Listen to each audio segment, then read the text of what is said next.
Another day, another trade, another offensive lineman no longer with us. Not dead, just leaving Houston. Plus, Nick Caserio, I think he's told us what he's going to do in the draft, and D'Amico Ryans just can't help himself. Let's go inside the locker room. Yeah.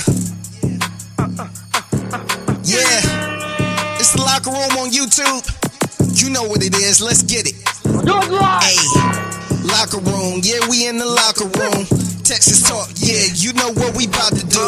Localize every angle's what we really do. We the source. We the pulse of the city too. Landlocked. Got the game. Another day, another trade. Chauncey Gardner-Johnson. CJ Gardner-Johnson, I guess he goes by now. He is a Houston Texan. We got a lot to get into. It is the locker room, number one source for Texans digital content. Shout out to everyone for coming through. Be sure to subscribe. Be sure to like. Be sure to ride along. And be sure to enjoy this journey that Nick Caserio has taken us on the last couple of days. I've definitely enjoyed it. I'm not going to lie. I've enjoyed the hell out of watching these trades. They don't have a lot of money to work with. They haven't been signing guys, but the last 2 days, you can make a case. The biggest news in the NFL and the biggest stories have involved the Houston Texans trades, different styles of trades, but 2 offensive linemen no longer with us. And I think a pretty impactful move today. I think this move kind of solidifies what we had anticipated. I think this move is not just a throwaway trade. This move, this Chauncey, this CJ Gardner-Johnson. I need to get used to the CJ Gardner-Johnson. This solidifies the Texans as having maybe the best secondary in the league, if not definitely a top 5 secondary in the NFL. And it adds a completely new element that I don't know that this team lacked it, but they got a little bit more of it. There is a massive element of nasty that this Houston Texans team possesses now with this guy. He is a trash talker. He is a fighter on the field. He is battle tested. He's played for really successful teams. And I think he's going to be just what the doctor ordered for D'Amico Ryans. I think this means most likely, I think this means the end of the Jimmy Ward era. I think we're done with Jimmy Ward. And I like Jimmy Ward. That extension was one of the dumbest things I've ever seen. I don't know what they were thinking there. And maybe it makes them keep him here, but CJ Gardner-Johnson, excuse me. I might have to have a cuss jar or something if I don't get the name right. But he is willing to play nickel. He is willing to be close to the action, and he is going to keep receipts, and he is going to create receipts. And I think that this was a really, really solid move. When we talked about Kenyon Green, we assumed that he was either going to be a backup offensive lineman, cut in camp,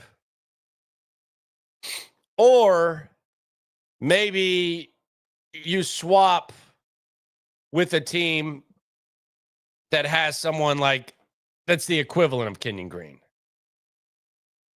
They traded Kenyon Green, and they added an impact guy on the defensive side of the ball that brings an element that you need. I think you need this element. There are a little bit of concerns, though, that I think that come with the way that the Texans have been functioning that we'll get to in a second. But maybe it's not really as concerning as I'm looking at it. And I'm not freaking out. We're going to look at it together and we'll talk it out in the chat. But they are functioning an interesting way. But I also have to remind myself that sometimes different situations create different actions in the draft. You can't, I always say this, I always remind, and sometimes I have to remind myself. I don't say it just to be on my soapbox talking to you. I have to remind myself that Drafts are different. Free agency cycles are different. And player pools are different in each of those. So if the Texans didn't see the opportunity to really, really impact the offense in free agency, maybe they just went all defense. Maybe that's not because D'Amico Ryans is just significantly a defensive-minded coach. Maybe that's just because that's the way that it laid out. I will say, though, if this defense is going to be as good as it looks like it can be, then it's going to lower how much we have to realistically expect from this offense. Because right now, I don't know too many teams that have a better D-line than what the Texans have right now. They have brought in some mofos on that D-line. You already have Will Anderson. You already have Daniil Hunter. That's 2 Pro Bowlers. You got Tim Settle. Derek Barnett's back. Darrell Taylor, you got him on a 1-year deal. That dude's a monster. I think people are going to love him. Sheldon Rankins, we'll see if he can stay healthy. He can get after the effing quarterback.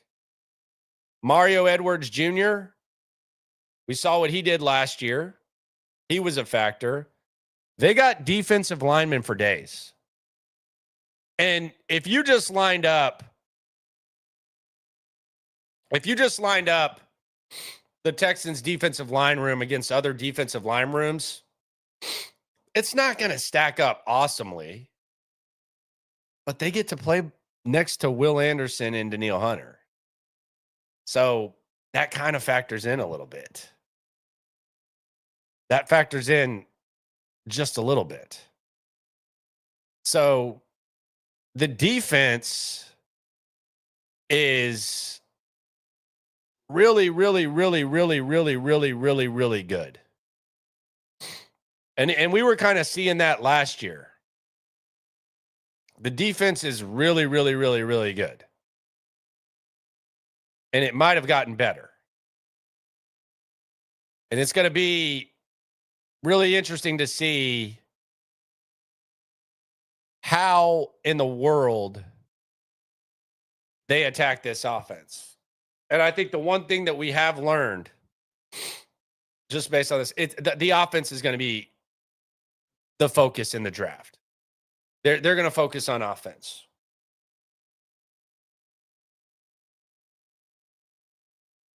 And I don't necessarily think that was a choice. I mean, it was a choice, but I think that had as much to do with the layout of free agency and the layout of the draft for them to do that. 1 Peter 3:15 NIV. I don't know what that means. He says, you just don't honestly listen with national people in regards to Texans coverage. You listen live here, only to local sources for best possible Texans coverage. Yes, me and Stoots. We will be honest with you. We will entertain you, and we will bust our ass. And we have the background of success in the radio market, journalism backgrounds, and a little sprinkle of fuckboy with me, and the ideal guy that moms probably want their daughters to marry, and Cody, if he would drop a few pounds.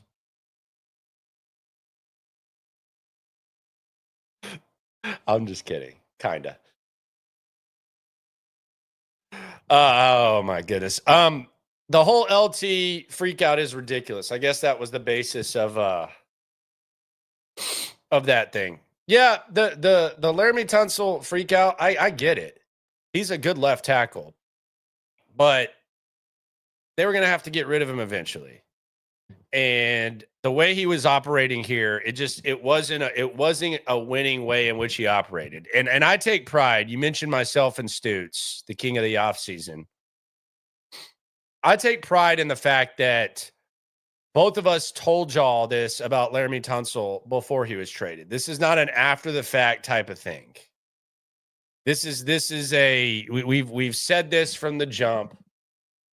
And D'Amico Ryans practices what he preaches. He believes it. He believes it. And my thing is this. If you are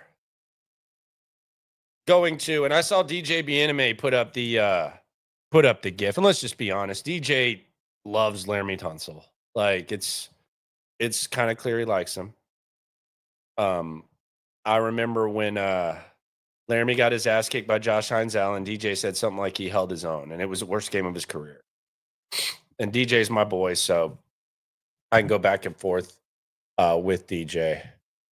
But he's kind of said stuff like, you know, I'll just pull up the GIF. I don't have to BS on it. Let's see what the GIF was. Let's see. So he said,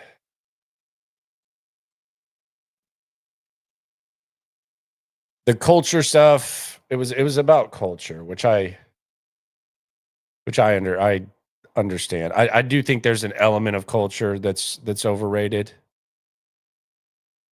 Oh, here we go. He said that the culture stuff is good, but cliches don't win games. Yeah, that's true. And I guess the GIF is KD, and it says that culture going to help you when you got to block Chris Jones. I guess it's Brett Coleman who said that. Look, if that's the case, then you don't believe in like the D'Amico Ryans iron sharpens iron thing, which is what he says. Like he says it 100,000 times. He gets asked about it too. I've never asked him about it, but if now all of a sudden it's, well, Laremy Tunsil's not going to he doesn't have to make other guys better, then iron sharpening iron doesn't exist. Which I was starting to wonder if that was going to be the case if they kept Laramie Tunsil. But I just don't, I don't think that was something that was a mystery. Like we told you this. We told you this. Like when Deontay Johnson got cut, what did we tell you? Me and Stoots told you, hey, it was a little awkward in the locker room. We told you. It wasn't an after the fact type of thing. And I'm not saying that just to pat ourselves on the back. I'm just saying this Laramie Tunsil thing is not some sort of created thing. I don't care what the team wants the fans to know. That's not really the obligation like of me, like what they want to know. They can let people know what they want to know. My job is to cover the team for the fans, and it was clear that the Laramie Tunsil thing was there. But I think there's a certain relationship that DJ has with Tunsil to where he's saying this. And I think that I do wonder, I don't want to say too much,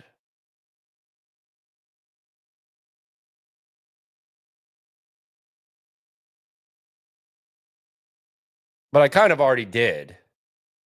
Yeah, I can tell I'm fighting this cold like a mofo. I'm on the back end. I'm definitely leaning right now for sure. I'm definitely leaning.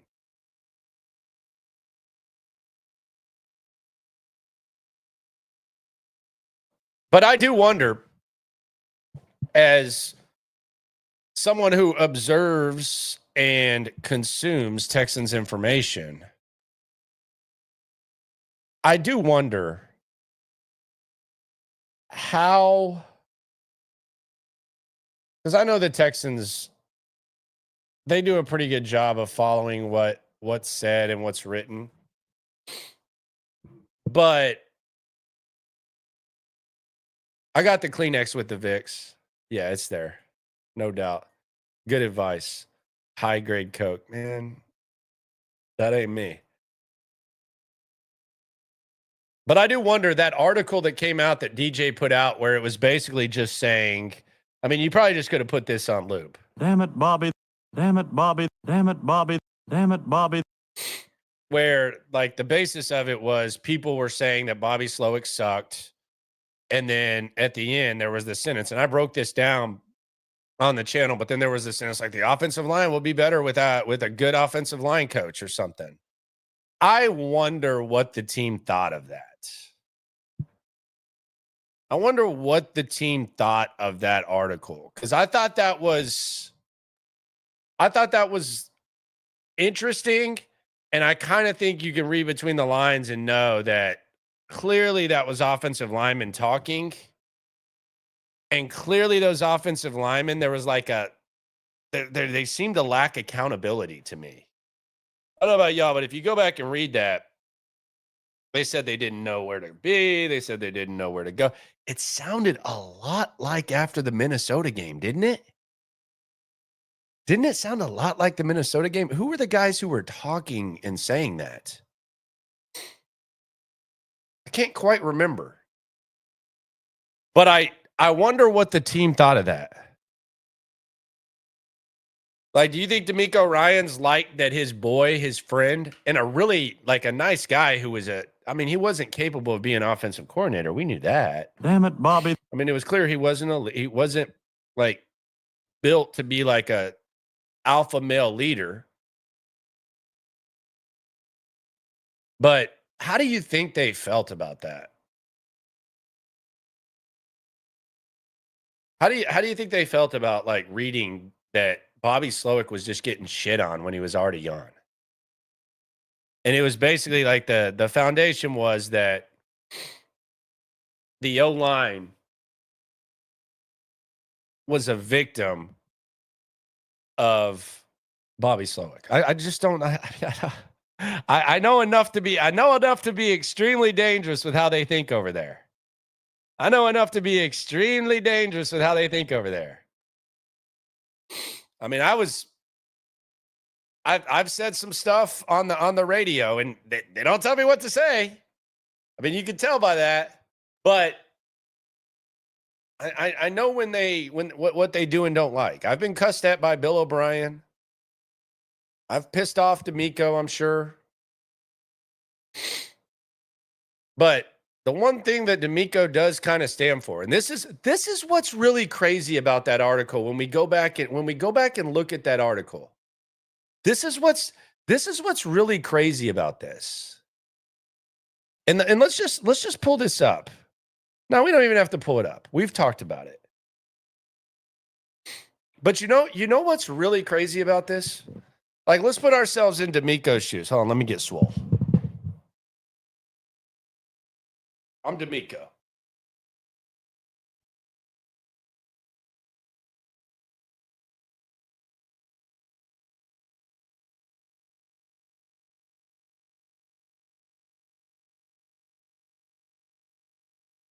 Let's put ourselves in D'Amico and Bobby's shoes, okay? Let's do this. Like honestly, let me. I'm actually gonna pull up the article. Hold up just a second. I didn't plan on this, but let's just think about this.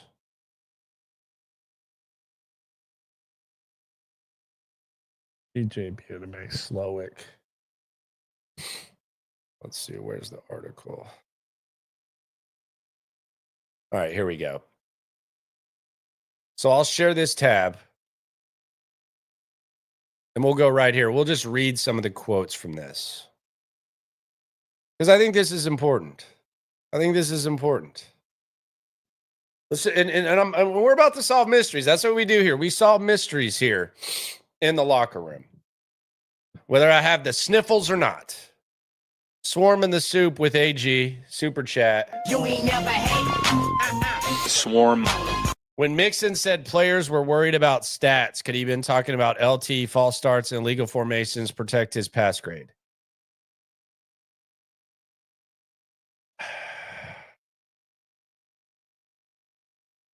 I just know that Titus Howard came in the locker room after the Minnesota game bragging that Jonathan Grenard didn't get anything on him. And people that were there were kind of like, what? What? Really? Like after that performance? That's what you took from that? Dude had like 3 sacks. Wasn't on me. Well, let's just look at these quotes. And I promise this is going to make sense. We're going to bring this full circle.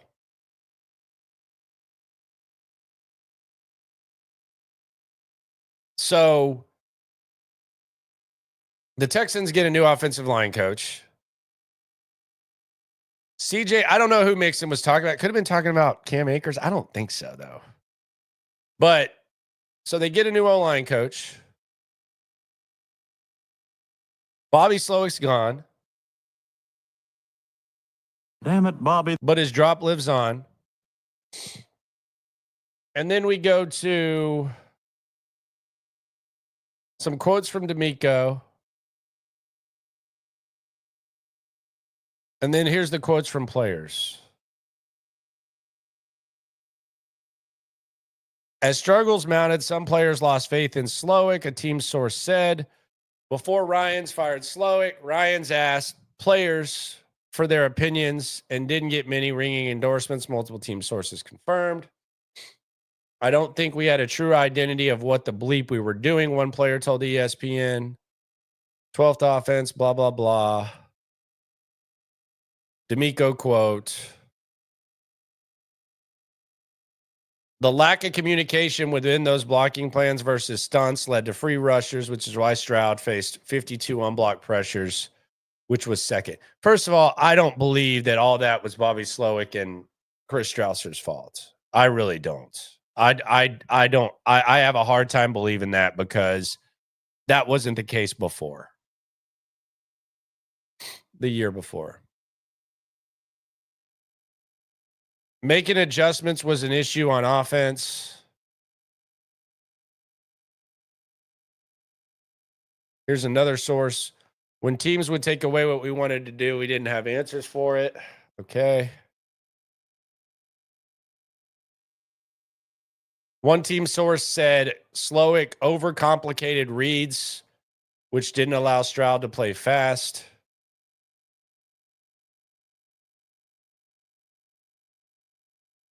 And then we kind of get this kind of endorsement of the offensive line in the new thing. It says, making the scheme less predictable and giving the line the tools to protect the quarterback will go a long way, helping the Texans take the next step. Close quote.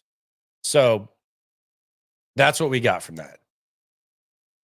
Now, here's the thing that and this is why I wonder what the hell they thought about that. Because how many times did D'Amico Ryans, Bobby Slowik go up there and defend guys who flat out sucked and weren't playing well? Like when the offensive line would struggle, when Kenyon Green would struggle, and they've kind of shown that they didn't believe it was all coaching because Kenyon Green got traded today, rightfully so. And I wish Kenyon Green the best. But when players would struggle, and when Titus Howard would struggle, D'Amico Ryans defended him. Bobby Slowik defended him. Nick Caserio defended him. They kept it in-house. They kept the criticism in-house at almost like a frustrating level. You all remember how maddening that would be at times where you would say, how in the hell are they going to say that Kenyon Green had some good snaps? How are they going to say that Titus Howard isn't playing that awful? How the hell are they going to say that? But the coaches would constantly defend these guys. Yes, D'Amico said, I want to focus on the positives with Kenyon Green. This was after like just epic struggles.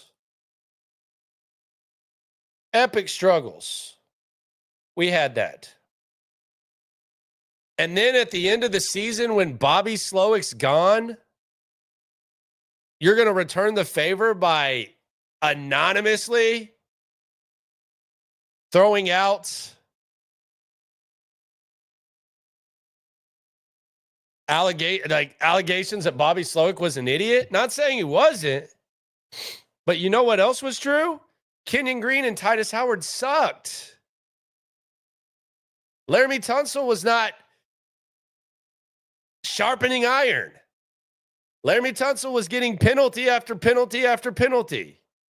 And you never heard either of these coaches throw these guys under the bus. So I know this article was written a while ago, But knowing what you know about D'Amico, Caserio, how they felt about Bobby Slowik, and everything else, how do you think that they felt when they read that article? Camera's definitely sick right now. I don't know what's going on here. This is like a frustrating thing. There we go. There we go. We're good now. But how do you think they felt about that? Probably not great. And I also think it was kind of a reflection of the lack of accountability. I don't know who spoke. Even if it was like, regardless, like whoever it was, there's no way D'Amico Ryan's like that. Are you kidding me? There's no way D'Amico Ryan's like that. You got jokes there. That was a good one, though. I think the camera hated it. But yeah, I bet they were pissed off when they read that article. Who the hell is talking about that? Well, it's a question that it's not being said. I know DJ's a journalist and he's, I have no problem with anonymous sources. Some people do. I don't give a rat's ass. If they tell you, they tell you.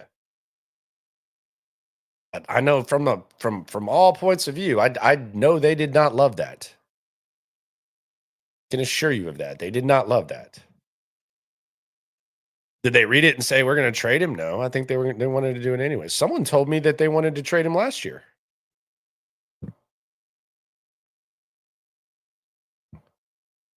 But who knows where they go from here? Derek says putting Titus back at tackle better not be the 2025 plan. I don't want him here. Like, I don't trust Titus Howard at tackle. I don't trust Titus Howard at guard. If they draft another tackle, they can move on. Maybe he's revived. Maybe Titus is going to be revived. You're not Laremy, though, brother. You're not Laremy. Like, I want Titus. He's a nice enough guy, but you ever like been in high school where, and just give me a thumbs up if you can relate to this. You ever been in high school, whether you're a girl? I know we got some ladies in the chat, and be sure to like the video, please. Like the video, subscribe, right along on SNL. But you ever been in like high school or college or something like that, and there's a dude who's the shit, or there's a girl that's extra hot, she's like the homecoming queen, or there's a dude that's like the star of the football team, and he's probably got a full ride somewhere, and he always has that little yes man dude that tries to act just like him, and it's like, dude, you're not that.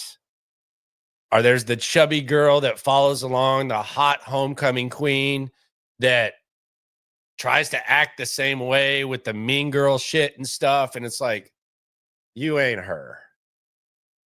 That's what it feels like with the way that Titus Howard tries to act when Laramie Tunsil's there.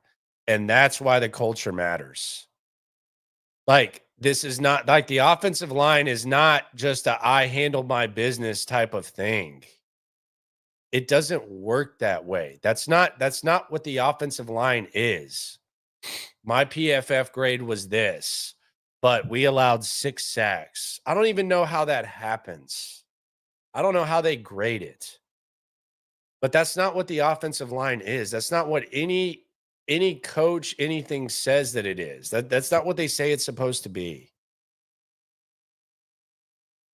But that's exactly what it feels like when you see, and you can see Titus trying to act that way. And the crazy thing is he's not as in shape as Laremy. Like, of all the things to copy, I always say this. Like, Bill O'Brien copied Bill Belichick, and his way of copying Bill Belichick was, I'm going to be a smug, dry asshole. And I'm going to act like I invented football. I'm not going to have his ability to game plan. I'm not going to do any of that. Like, you copied the wrong thing.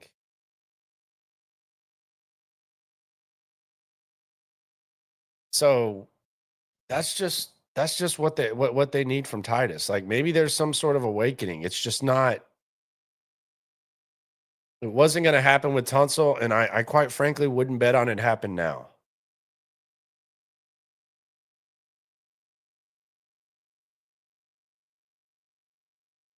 Cougar on the soup.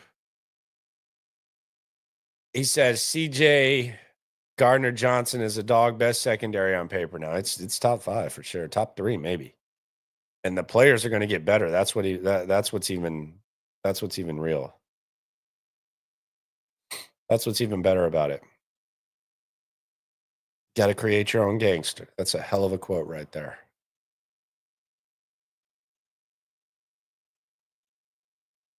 That's a hell of a quote right there.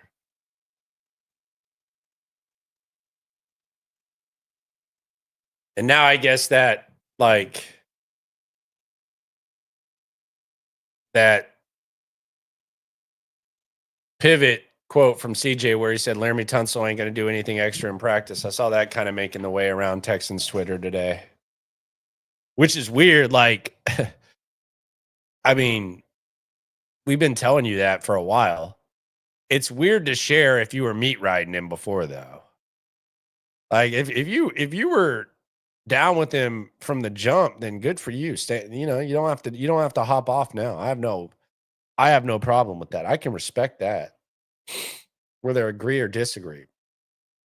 But, like, you're gonna meat ride him and say, oh, he just handles his business and all that, and then now you're gonna put a GIF out from years ago. That's not it. And Seth's the one who tweeted it, and Seth has been critical of this offensive line from the jump. So I'm not talking about Seth, but there's some stuff just kind of hopping around. I'm just like, what's going on there? Kind of strange. Kenyon Green. I kind of want to talk about Kenyon Green for a second. And I'll preface it by saying he flat out sucked. Like, he didn't play well. He played very poorly. We don't even really have to worry about or get into the reasons why Kenyon Green was bad. He was bad. It could be a development thing. It could be a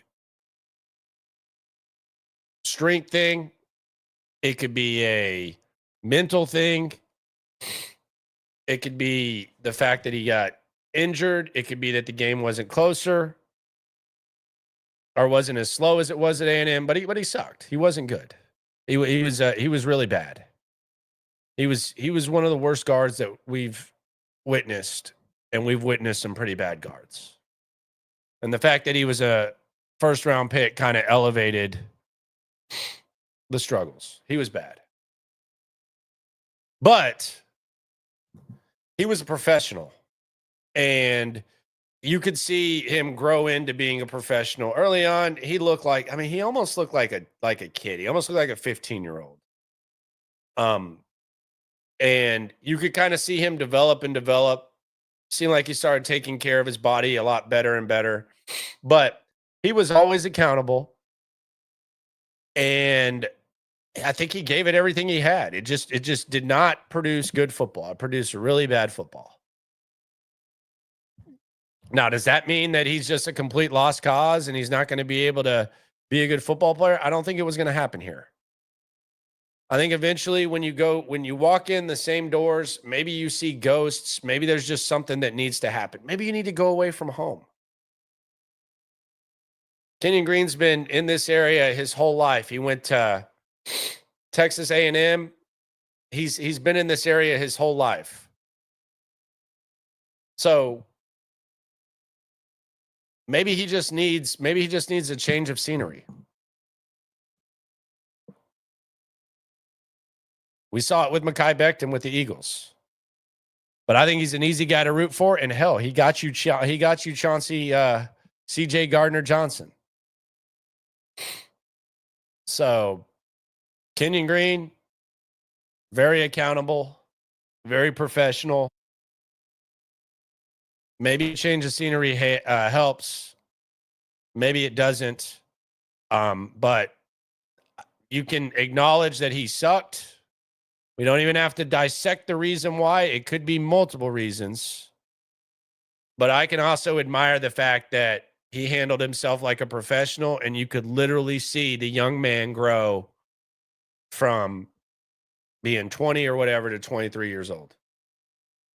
It's a hard thing to do. 20 to 23, I don't know. I was in college. I was probably passed out doing who the hell knows what. Fortunately for me, I had the luxury of kind of being able to find myself, finally graduate. Took long enough. And get the degree and figure it out and then go into media. He had to go to the NFL with expectations of being a first-round pick in his hometown, doing something that's very difficult to do, even if everything's perfect. And it didn't work out.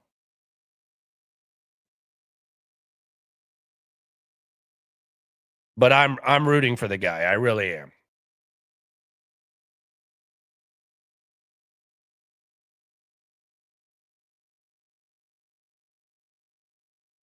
I'm very much rooting for the guy. I'm not rooting for Laramie Tunsil.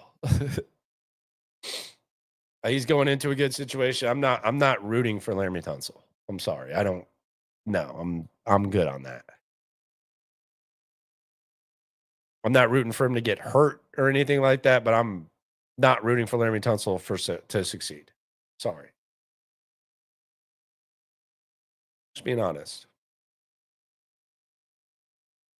But I also want to give some flowers to the fans. I think we've done this a couple of times, but I think we got to. I think we got to double down on this. I can buy myself flowers. You were right. We were right. Media types like me and Stoots were right. Fans were right. Nico and Caserio, they were kind of. I don't know if they were just wrestling with reality or what, but they admitted. When you thought that Kenyon Green wasn't playing well, they acknowledged it. When you thought that Shaq Mason wasn't playing well, they've acknowledged it. So in the last week, all that coach speak, all that focus on the positive. Tell the truth.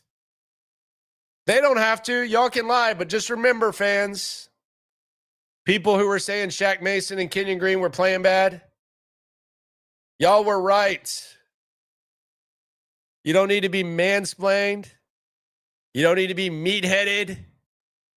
Y'all were right about the offensive line. So pat yourself on the back. They're never going to admit it at the podium, but you were right. And they aren't going to say you were right, but they told you with their actions. They cut Shaq and they traded Kenyon Green. So give yourself a round of applause. You were correcto. You were correcto. Shaq Mason, you're bringing up Shaq Mason still? I don't care about Shaq Mason. I'm done. I'm done talking about Shaq Mason.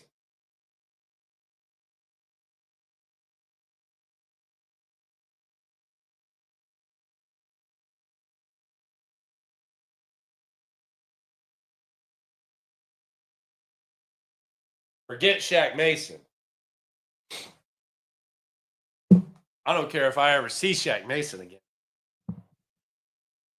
We're good on that.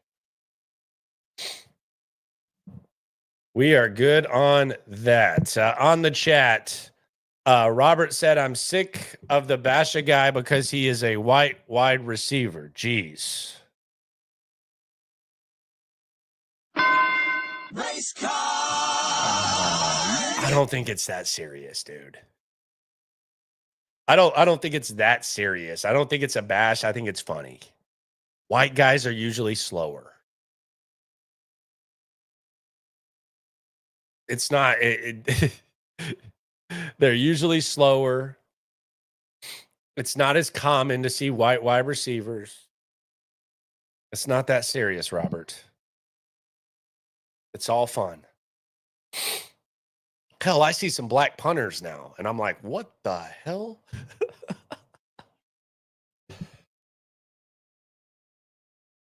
It seems to be a little bit more common. Like you'll see a couple of Saturday or something like that. You don't think that's different, unique? It's not that serious, Robert. You'll be okay, man. It is funny though. They did sign 2 white wide receivers yesterday. Cebu says, I hope Kaylee's scheme is to get the ball out quick. Yeah, and I think CJ's probably got to do that too. I think it's kind of a balance. Like the quarterback's got to execute the scheme, but I mean, I think in a perfect world, they would have liked to get the ball out quick. Wide receivers got to get open, and a tight end and the O lineman got to block. And if the wide receivers can't get open and the O lineman can't block, the guy that's scheming it up has got to F and adjust. I think we all know that. Coach's kid types.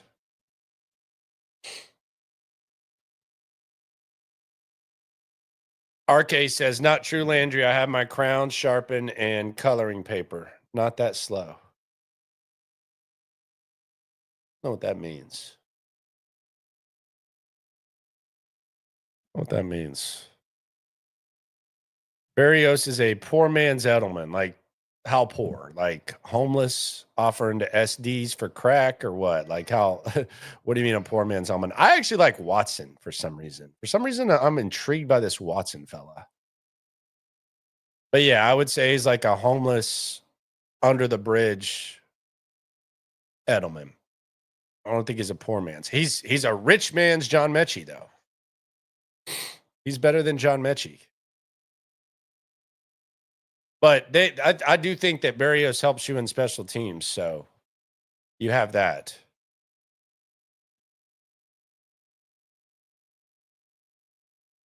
Man, y'all are getting mean. Herman says, but if you bring up the fact that there are no black owners, jokingly, you're racist. Nah, dude, it ain't that serious. Don't take one opinion or a couple opinions from someone on social media. It ain't that serious. It's all good. Dylan's lying, saying he misses Chad Hansen games. You're a lying mofo. You better not miss those. White LBs. I don't know about white LBs. I think white LBs they always seem to be pretty like nasty. White corner, Cooper DeJean. That was revolutionary. White dude with a pick 6 in the Super Bowl. That was funny.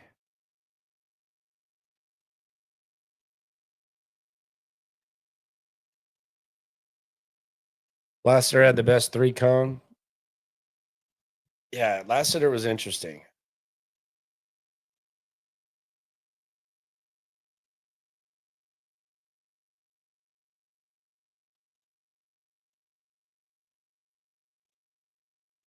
Chase said Cody wants a white guard. I don't know about that. Jerome Kicks, who's a brother in here, he said he wanted more white guys on the O-line. That was one of the funniest moments of last season, to be honest with you. I'm sure a lot of y'all remember that. Be sure to like the video, by the way, if I haven't already said. But yeah, he said he wanted the white offensive lineman. I don't know what that's about. We're talking 3 cone drills now. Let's take a look at some of the moves that the Texans made, and we'll get an overview of what Nick Caserio has done. I'll give you a visual. But they did sign a guard. Laken Tomlinson. They're bringing him in. Now, Jets fans will tell you he's the worst effing player of all time. And he sucks. Seahawks fans will tell you that he sucks. He made a Pro Bowl with the 49ers, but he had Trent Williams right by him. Some would say that was perhaps like a boosted Pro Bowl, but I think it's just fascinating. That's the bad news. He's played some bad football. for whatever reason. It's a bad statistical football. Do with that what you will. This is from DJB NMA, previously mentioned ESPN.com Texans reporter. He allowed the 6th highest pressure rate among left guards and a league high 11 sacks. Not good. That's the bad news. Okay, that's bad news. That's not great. Here's the good news. He doesn't miss games. This is one of the craziest things that I've seen in a long time. This is so, I don't think y'all realize how rare this is. Like, this is rare when you pull this up. Because naturally, you go look at the stats. When an offensive lineman gets signed, you're just looking at starts, games, all that. Maybe a PFF grade here or there. But look at this. This is crazy. This guy started 16 games in 2015, or 14 games in 2015, played 16. Played 16, started 10, 2016. Played 15, started 15 in 2017. Started and played in all 16 in 2018. Started and played in all 16 games in 2019. Started and played in all 16 games in 2020. Started and played in all 17 games in 2021. Started and played in all 17 games in 2022. Started and played in 17 games in 2023. And started and played in 17 games in 2024. In his 1, 2, 3, 4, 5, 6, 7, 8, 9, 10 years in the NFL, he has played 163 games and started 155. And that's what's crazy about it. For someone that supposedly sucks so bad, and he can't find a fan base to say anything good about him. But for someone who sucks so bad, the guy starts every game and he never gets hurt. This is one of the craziest free agents I've ever seen. And I'll be honest, I wasn't familiar with his game. I'm not sitting here saying he's good. I trust the Jets fans and Seahawks fans who are talking about him. But if he's that bad, how is he starting every game? And he's never hurt. Never. I mean, we're talking about a guy who, since 2017, from the age of 25 to 32, has started every single game. He's missed one. How many other guys can say that are offensive linemen or defensive linemen? That's crazy. That's crazy. That is an impressive layout right there. I mean, not a rest game. I mean, goodness gracious. 15 games or more started since 2017. No games missed. And before that, 16, 16, 15. I want to know what is that just luck?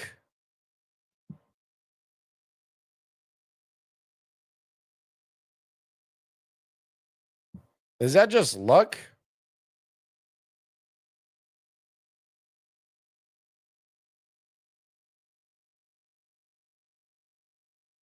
Landry got a Hunter Biden called. I don't know. What's a Hunter Biden called? You gonna take my laptop?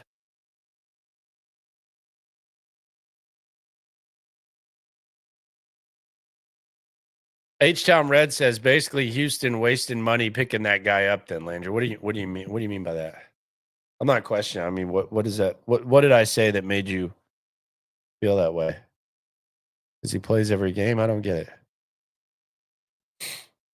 Orange Drank says he's like a dude in a zombie movie surviving. Can be slow. Just don't be the slowest.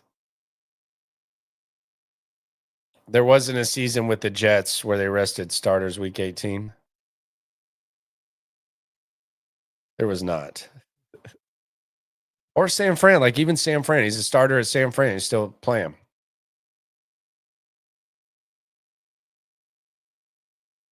Pretty impressive, honestly. Pretty impressive. I mean, maybe there's some sort of gray area to it. I don't know. I just think that's wild as hell.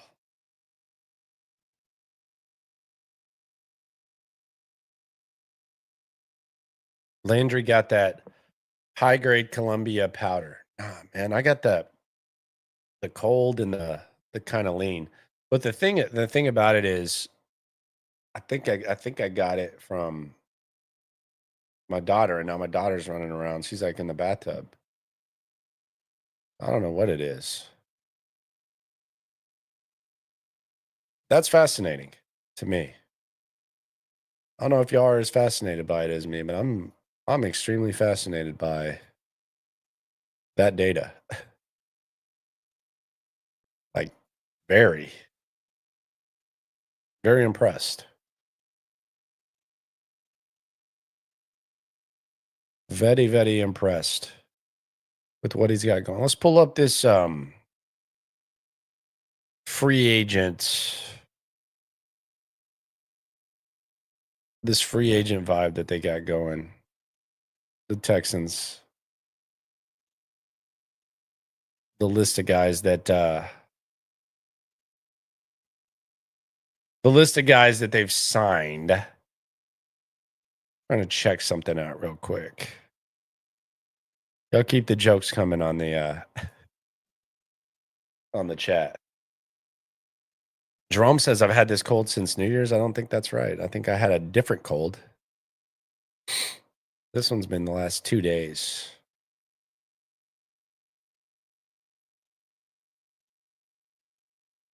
Just the last 2. We're good, though. We're good, though.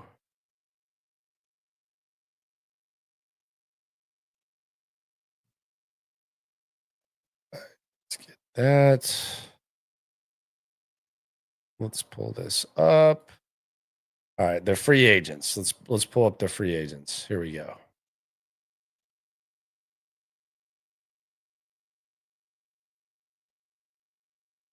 How do y'all think Nick has done the first 2 days? How would you grade Nick Caserio's the job he's done up to this point in free agency?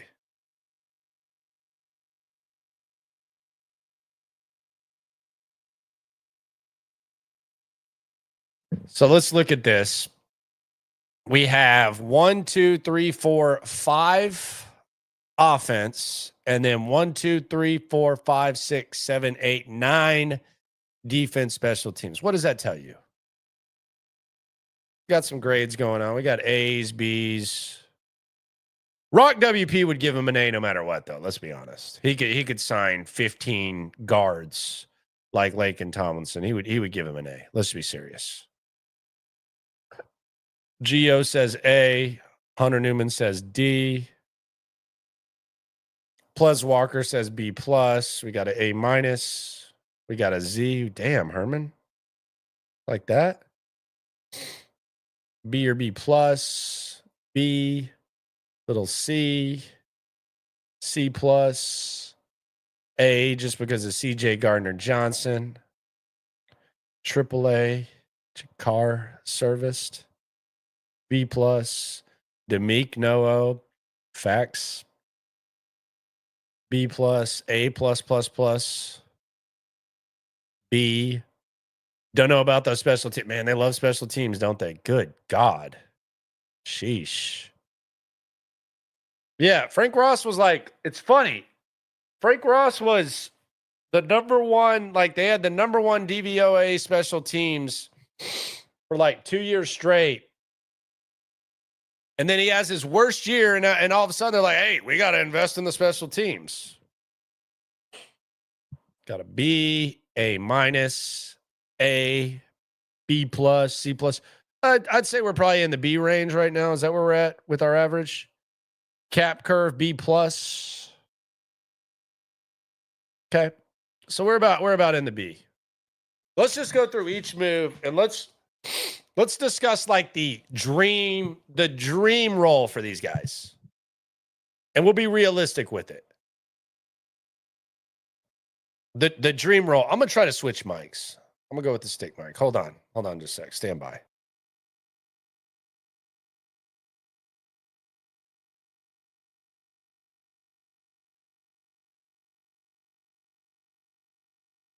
All right, I'm not gonna go with the stick mic unless it's gonna connect.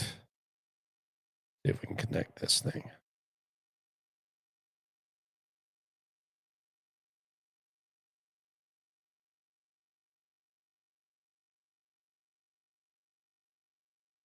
Pair it, man.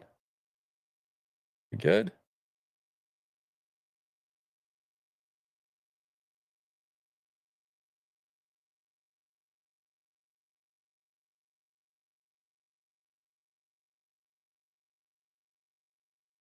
All right, we'll just do it on this. But Laken Tomlinson.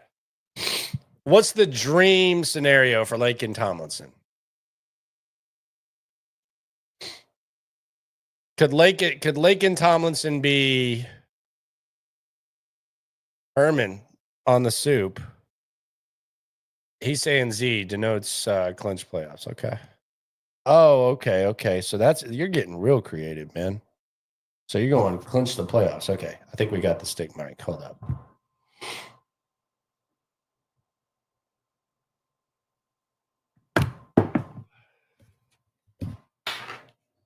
Hey, yo. All right, we're good. Stick mic time.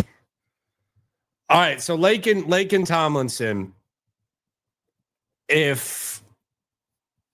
what's the dream scenario? He starts every game at guard like he has the last 100 years. Is that what we're doing? 17 out of 17?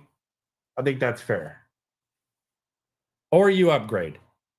Or we find out that there was some sort of gray area and that Nick Caley is to offensive lineman as D'Amico Ryans is to defensive lineman.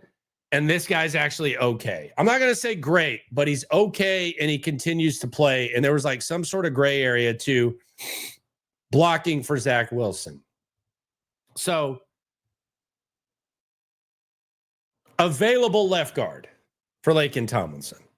I would say Father Time's undefeated, but that sumbitch seems like he's kind of got it against the ropes, to be honest with you, because you do not start that many games at that position, especially if you suck. I actually think it's more impressive that he supposedly sucks and he started that many games. It's one thing with the Jets. Seattle won 10 games last year, and San Francisco was really good. So it's not like he's just starting on ass teams. So Laken Tomlinson, available starter at left guard. That's the ideal scenario. Dare Gumbawale, just what we've seen the last couple of years. Please don't let him take significant running back snaps, but just available when they need him. Special teams, gets the every once in a while shout out as like the model Houston Texan, like Dare just doing what Dare can do. This is a good point, Gio. Laken establishes leadership and discipline on the O-line, more of a mentor. Now that's a good point. Yeah, on top of that, just a professional, because this guy's a effing professional. That is for damn sure. Started every damn game. So that's a good point. Shout out to Gio on the chat for that. So Agumbawale, basically what we've seen. Christian Kirk. And I have three of the most impactful moves. Christian Kirk is one of them. Christian Kirk. If he is a number 2 receiver, if he performs near 900, 800 yards, I would say that's ideal. Stays healthy too. We can't assure that. Let's just talk about from a performance standpoint. Christian Kirk, solid number 2 receiver.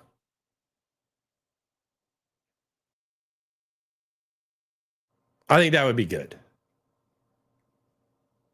But that's one of the most impactful moves that Caserio has made. He's made 3. There have been 3 moves that the Texans have made that could significantly impact their football team. Braxton Berrios. A significant upgrade over John Mechie and someone who helps you in the return game. better than Steven Sims at returning punts, and better than John Mechie at receiving. Is that fair? $2 million. Better than your second round pick a few years ago and better than Steven Sims.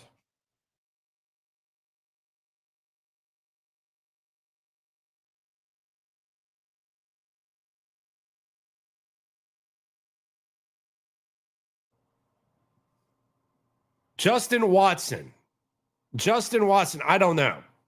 Make the team? Push Xavier Hutchinson? I actually feel like this kid might have something. I don't have like big expectations. Make the team, right? Make the team and be on the bottom. Be able to step up and make plays more consistently than Xavier Hutchinson. So we're looking at an Xavier Hutchinson potential upgrade. Push Xavier Hutchinson. Your roster spot is not guaranteed here, sir. You're in year 3.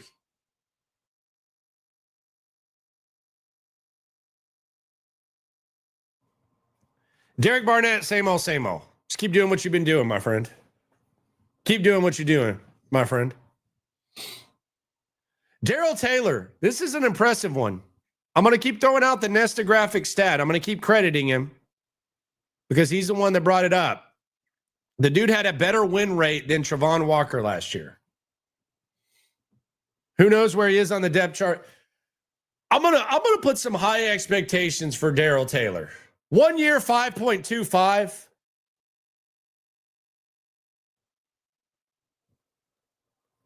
With all the money they're spending on the edge, I'm going to say he needs to establish himself as the third best DN, and I think he can do it. That's an underrated dude right there. Darrell Taylor.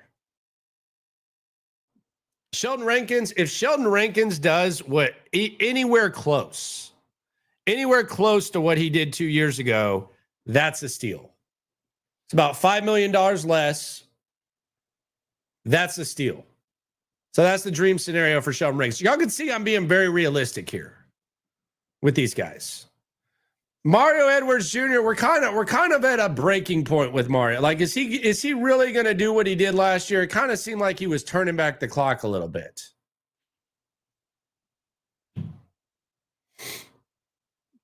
Mario Edwards, just do what you did last year, and the hat's off.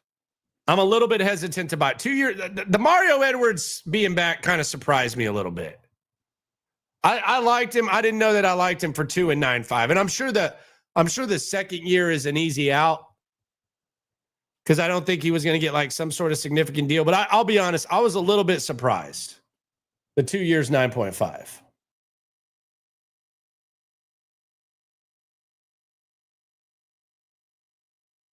That's the same contract that Mac Hollins got. And Mac Hollins can play special teams and receiver. I would have liked me some Mac Hollins instead of that. But Mario Edwards, hey, they love him. Okay, we'll see what happens there. Nick Neiman, I don't know what you do, man. I guess you got to be better than Neville Hewitt. You got to give us what Neville Hewitt gave. If you're ever called upon to play linebacker because there's injuries, you got to fill in like Neville Hewitt did for that 2 years, 6.5. High expectations. Neville Hewitt actually set the bar pretty high for your special teams ace and your reserve linebacker.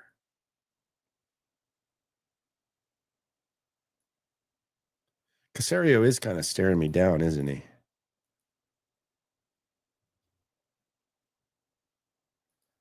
That is true. He is staring me down. What's your problem, Nick? Mac Hollins. I wanted Mac Hollins. Black Lesnar. Pour one out for him. Maybe. I know nothing about Nick Neiman.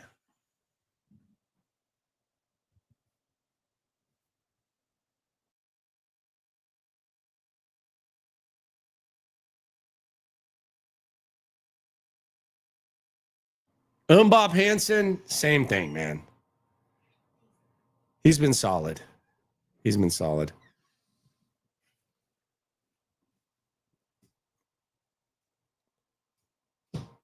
Tremont Smith, you got to be one of the best special teams players in the league, man. They gave you 2 years, $7.5 million. You got to be one of the best special teams players in the league. Period. MJ Stewart, do what you got to do. They're saying he might be a backup safety now. That kind of worries me. And CJ Gardner-Johnson, just keep doing your thing, man. Just keep doing your thing, man. Those are the realistic expectations. The 3 impact guys we already talked about. We talked about Christian Kirk. We talked about Christian Kirk. We talked about CJ Gardner-Johnson and the D-line. I think that CJ Gardner-Johnson is the missing piece of perhaps the best secondary in the league. And then the D-line as a whole, I think the impact of the D-line. So those are your 3 big moves. My daughter's trying to boss hog the mic. What move do you like best? No opinion? Okay. You're a terrible co-host. But those are the 3 impactful moves, and that's what they did. But the first 2 days of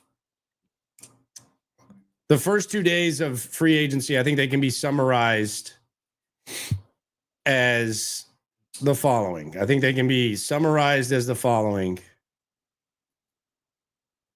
TNT, the Trader Nick takeover. Trader Nick takeover. That's what's happened. That's what we've seen. It's going to be fun. One of the best secondaries in the league. Christian Kirk, perhaps your number 2 receiver. D-line, good God, they got a lot of those. But I think the one thing we've learned, and I teased this at the start of the show, the one thing we've learned, it's going to be an offensive draft. Not offensive, but it's going to be an offensive draft. By the way, confirmation, John Harris will do the draft stream again this year.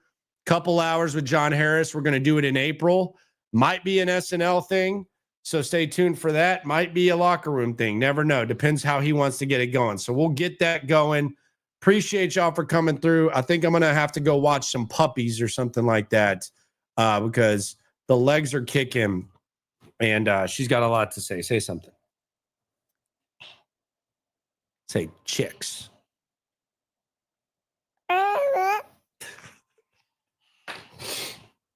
Say chocolate.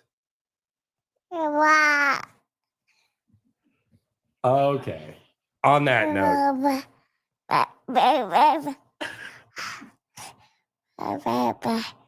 All right. On that note, bye-bye. Landlocked, got the game in the headlock. Localized every time, can't stop, won't stop. Yeah, we top 2 and we not 2. Plugged in daily digital on YouTube. We got taste for days. Opinions to give, we got takeaways. If it's up, then it's up, we number